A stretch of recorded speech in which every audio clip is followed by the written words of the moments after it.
മഹാലക്ഷ്മി സീരിയലിൻ്റെ വരാൻ പോകുന്ന എപ്പിസോഡിൻ്റെ റിവ്യൂയിലേക്ക് എല്ലാവർക്കും സ്വാഗതം.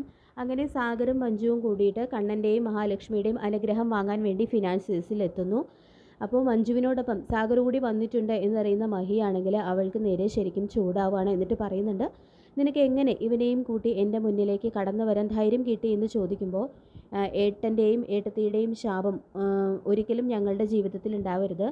നിങ്ങൾ രണ്ടുപേരും ഞങ്ങളെ അനുഗ്രഹിക്കണം എന്ന മഞ്ജുവും, ഒരു തെറ്റ് പറ്റാത്തവരായിട്ട് ആരുമില്ലല്ലോ മാഡം എന്ന് സാഗറും പറയുന്നുണ്ടെങ്കിലും ആരുടെയും ശാപമോ പ്രാർത്ഥനയോ ഒന്നുമല്ല ഒരാളുടെ ജീവിതത്തിൽ എന്തെങ്കിലുമൊക്കെ ദൗർഭാഗ്യം ഉണ്ടാവുന്നത്. അത് അയാളുടെ കർമ്മഫലം കൊണ്ട് മാത്രമാണ്.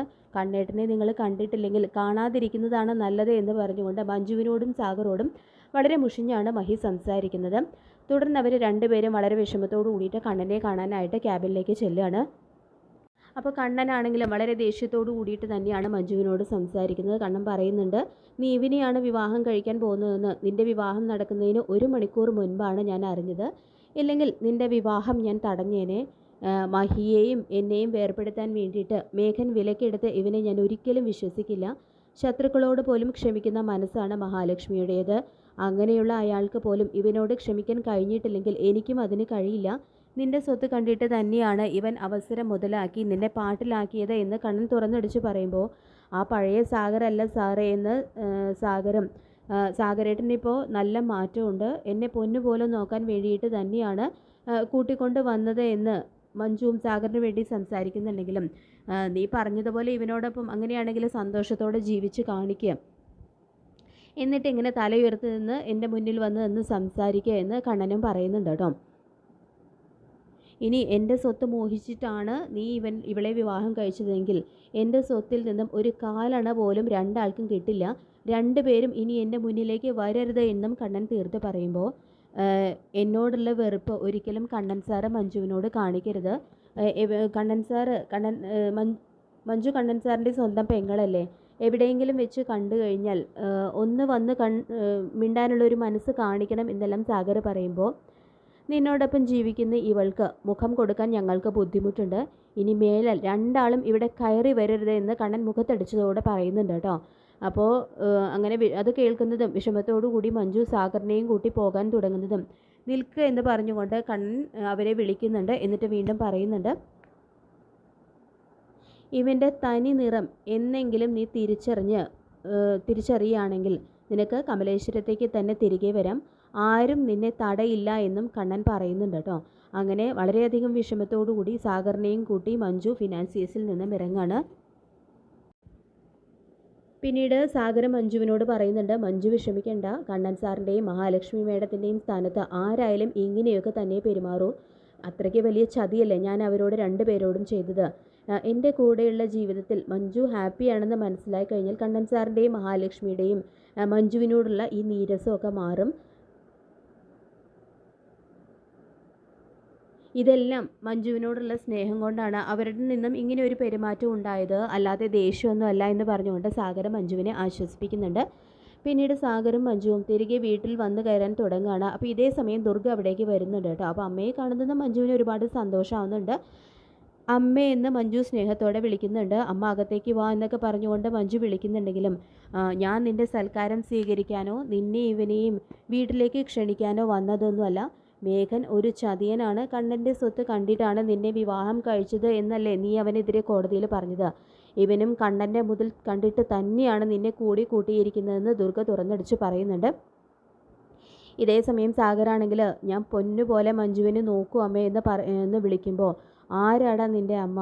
നീ എൻ്റെ കുഞ്ഞിനെ പലതും പറഞ്ഞ് പാട്ടിലാക്കി മയക്കിയെടുത്തു അല്ലേടാ എന്ന് പറഞ്ഞുകൊണ്ട് സാഗറിൻ്റെ കരണത്തടിക്കുകയാണ് കേട്ടോ ദുർഗ. അപ്പോൾ ഇത് കണ്ട് ആകെ വിഷമിക്കുന്നുണ്ട് മഞ്ജുവും സാഗറും. നിന്നെ ഇനി ആർക്കും വേണ്ടടി, നീ നടു റോഡിലിരുന്ന് പിച്ച തണ്ടെന്ന് അധികം വൈകാതെ ഞാൻ കാണൂ എന്ന് മഞ്ജുവിനെ ശപിച്ചുകൊണ്ട് ദുർഗ അവിടെ നിന്നും പോവാണ്. പിന്നീട് ദുർഗ മേഘനെ കാണാനായിട്ടാണ് ചെല്ലുന്നത്. നീ അവളെ നിലയ്ക്ക് നിർത്തിയിരുന്നെങ്കിൽ ഇങ്ങനെയൊന്നും സംഭവിക്കില്ലായിരുന്നു. എല്ലാം നീ തന്നെ തുലച്ചു കളഞ്ഞു. മഞ്ജു നിൻ്റെ ഭാര്യയായിട്ട് ഇരുന്നാൽ മാത്രമേ നിനക്ക് കണ്ണൻ്റെ സ്വത്തുക്കളൊക്കെ സ്വന്തമാകൂ. ഇനി കണ്ണൻ ഒരു പക്ഷേ മഞ്ജുവിനോടും സാഗറിനോടും ക്ഷമിച്ചു കഴിഞ്ഞാൽ എല്ലാം ആ സാഗറിലല്ലേ ചെന്ന് ചേരാൻ പോകുന്നത്. ശരിക്കും പറഞ്ഞാൽ അപ്പച്ചിയെ അനന്തരവൻ തന്നെ കുഴിച്ചു മൂടി, അതാണ് ഉണ്ടായതെന്ന് പറഞ്ഞുകൊണ്ട് മേഘൻ്റെ നേരെ പൊട്ടിത്തെറിക്കുന്നുണ്ട് ദുർഗ. പിന്നീട് അപ്പച്ചി പറഞ്ഞതെല്ലാം ശരിയാണ്, എല്ലാം എൻ്റെ പിഴവ് തന്നെയാണ്. മഞ്ജുവിൽ ആദ്യം തന്നെ ഒരു കടിഞ്ഞാണ് ഇടേണ്ടതായിരുന്നു. ഇനി ആ സാഗറിനെ വക വരുത്തിയിട്ടായാലും ശരി, മഞ്ജുവിനെ തിരികെ ജീവിതത്തിലേക്ക് എൻ്റെ കൂടെ നിർത്തണം എന്നെല്ലാം മനസ്സിൽ തീരുമാനിച്ചുറപ്പിക്കുന്നുണ്ട് മേഘൻ. പിന്നീട് ഫിനാൻസിയേഴ്സിൽ നിന്ന് തിരികെ എത്തുന്ന മഹാലക്ഷ്മിയോടും കണ്ണനോടുമായിട്ട് ഉണ്ണിയും കരുണയും പറയുന്നുണ്ട്, മേഘേട്ടനെ കോടതിയിലെത്തി നാറ്റിച്ചപ്പോൾ രണ്ടുപേർക്കും സമാധാനമായല്ലോ. ഇപ്പോൾ ഏതോ ഒരു പെണ്ണിനും അവളുടെ കുട്ടിക്കും ചെലവിന് കൊടുക്കേണ്ട ബാധ്യതയാണ് മേഘേട്ടൻ്റെ തലയിലുണ്ടായിരിക്കുന്നത് എന്നെല്ലാം മേഘൻ്റെ പക്ഷം പിടിച്ചുകൊണ്ട് കരുണയും ഉണ്ണിയും സംസാരിക്കുമ്പോൾ മാനസയ്ക്കും മേഘനും തമ്മിലുള്ള അടുപ്പത്തെക്കുറിച്ചും മാനസയിൽ മേഘനുണ്ടായ കുട്ടിയാണ് അപ്പു എന്നും കോടതിക്ക് ബോധ്യം വന്നതുകൊണ്ടാണ് മാസാമാസം മാനസയ്ക്ക് ചെലവിന് കൊടുക്കാൻ കോടതി പറഞ്ഞത്. നിങ്ങൾക്ക് മാത്രമാണ് അതൊന്നും വിശ്വാസം വരാത്തതായിട്ടുള്ളൂ. പെൺകുട്ടികളെ പ്രേമിച്ചാൽ മാത്രം പോരാ, അതിലുണ്ടായ കുഞ്ഞുങ്ങളെ തള്ളിക്കളയാൻ മാത്രം ധൈര്യം പോരാ, അവരെ പോറ്റാനുള്ള ആണത്തവും കാണിക്കണമെന്ന് മഹി നല്ല ചുട്ട മറുപടി തന്നെ കരുണയ്ക്കും ഉണ്ണിക്കും കൊടുക്കുന്നുണ്ട്. അപ്പോൾ ഇതേ സമയം കരുണയാണെങ്കിൽ കണ്ണൻ്റെ ഇടതുകാൽ ചലിക്കുന്നുണ്ടോ എന്ന് തന്നെയാണ് കേട്ടോ നോക്കിക്കൊണ്ട് നിൽക്കുന്നത്. കണ്ണൻ്റെ കാലിലേക്ക് തന്നെ ഉറ്റു നോക്കിക്കൊണ്ട് നിൽക്കുകയാണ് കരുണ. ഇക്കാര്യം മഹിയുടെ ശ്രദ്ധയിൽ പെടുകയും ചെയ്യുന്നുണ്ട്.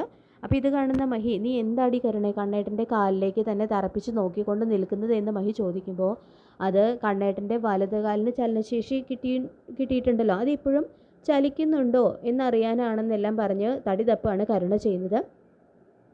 അങ്ങനെ കണ്ണനും മഹാലക്ഷ്മിയും അവിടെ നിന്നും പോയതിന് ശേഷം ദുർഗ കയറി വരികയാണ്. അപ്പോൾ ദുർഗ വന്നതിന് ശേഷം മേഘനെ കണ്ടതും അതുപോലെ തന്നെ മഞ്ജുവിനെയും സാഗറിനെയും കണ്ട കാര്യങ്ങളെല്ലാം അവരോട് പറയുന്നുണ്ട്. അപ്പോൾ കരുണ പറയുന്നുണ്ട്, എന്നാലും അമ്മേ അയാളുടെ ഇടതുകാലിന് ചലനശേഷി കിട്ടിയിട്ടുണ്ടോ എന്നറിയാതെ ഒരു സമാധാനവും ഇല്ല എന്ന് കരുണ പറയുമ്പോൾ, അങ്ങനെ എന്തെങ്കിലും ഉണ്ടായിട്ടുണ്ടെങ്കിൽ നമ്മളത് ഉടനെ തന്നെ കണ്ടെത്തണം മോളെ. ഇപ്പോൾ അവൻ്റെയും അവളുടെയും മുറിയുടെ അടുത്തേക്ക് ചെന്ന് കഴിഞ്ഞാൽ അവരിതിനെക്കുറിച്ച് എന്തെങ്കിലും സംസാരിക്കുന്നത് അറിയാൻ കഴിയും എന്ന് പറയുന്നുണ്ട് ദുർഗ അങ്ങനെ നേരെ തന്നെ കണ്ണൻ്റെയും മഹിയുടെയും മുറിയുടെ അവിടേക്ക് ചെല്ലുകയാണ് കേട്ടോ. അപ്പോൾ ദുർഗ കണക്ക് കൂട്ടിയതുപോലെ തന്നെ കണ്ണനും മഹാലക്ഷ്മിയാണെങ്കിൽ കണ്ണൻ്റെ ഇടത് കാലിന് ചലനശേഷി കിട്ടിയ കാര്യത്തെക്കുറിച്ച് തന്നെയാണ് സംസാരിച്ചുകൊണ്ടിരിക്കുന്നത്. അപ്പോൾ മഹി കണ്ണനോട് പറയുന്നുണ്ട്, കരുണയ്ക്ക് എന്തോ ഒരു സംശയമുള്ളതുപോലെ കണ്ണേട്ടൻ്റെ ഇടതുകാല് ചലനശേഷി കിട്ടിയിട്ടുണ്ടോ എന്നുള്ള കാര്യത്തിൽ അവളുടെ നോട്ടത്തിൽ നിന്ന് എനിക്ക് അതാണ് മനസ്സിലായത്. കാരണം അവൾ കണ്ണേട്ടൻ്റെ ഇടതുകാലിലേക്ക് തന്നെയാണ് തറപ്പിച്ച് നോക്കിക്കൊണ്ട് നിന്നിരുന്നത്. എന്തായാലും കണ്ണേട്ടൻ്റെ ഒന്ന് സൂക്ഷിക്കണം, കണ്ണേട്ടൻ്റെ ഇടതുകാലിന് ചലനശേഷി കിട്ടിയ കാര്യം ഇവിടെ ആരും അറിയരുത് എന്ന് മഹി പറയുന്നുണ്ട് കേട്ടോ. അപ്പോൾ ഇതെല്ലാം ചെവി വട്ടം പിടിച്ച് അവിടെ കേട്ടുകൊണ്ട് നിൽക്കുന്നുണ്ട് ദുർഗ റൂമിന് പുറത്ത്. അങ്ങനെ കണ്ണൻ്റെ ഇടതുകാലിനും ചലനശേഷി കിട്ടിയിട്ടുണ്ട് എന്നുള്ള ആ ഒരു ഞെട്ടിക്കുന്ന സത്യം ദുർഗ അവിടെ മനസ്സിലാക്കുകയാണ് ചെയ്യുന്നത്. അപ്പോൾ ഇത്രയൊക്കെയാണ് ഇന്നത്തെ ഈ ഒരു എപ്പിസോഡിൽ കാണിച്ചിരിക്കുന്നത്. ഈ റിവ്യൂ ഇഷ്ടപ്പെട്ടെങ്കിൽ ലൈക്ക് ചെയ്യുക, ചാനൽ കൂടി ഒന്ന് സബ്സ്ക്രൈബ് ചെയ്ത് സപ്പോർട്ട് ചെയ്യുക. താങ്ക്